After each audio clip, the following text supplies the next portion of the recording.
kilos of fish a day. Kaya niyo ba yun? Ayan. Kilo. Design naman namin siya into interaction program. So, katulad yan, yung kinakain nila is ayan, Ay, example ano, yan galing sa ibang bansa. Sama, sama. Sige, pabibigyan ko. Hagis, hagis. Sama ka na lang.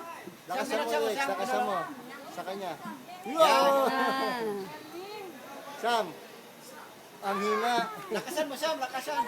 Lakasan mo, Sam. Lakasan, lakas.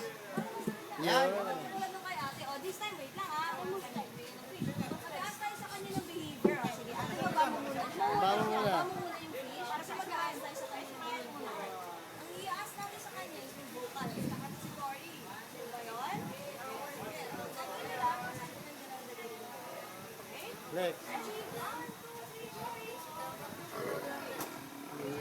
4. Bad.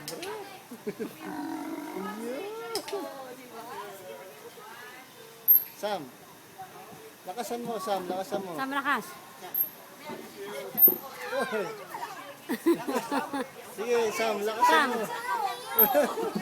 Malakas. Ah, si ate. Sige, ate. Yan. Sigas.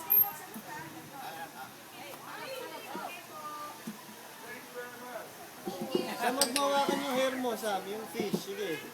Pabaho yung... May idea pa kayo kung bakit yung tawag dito?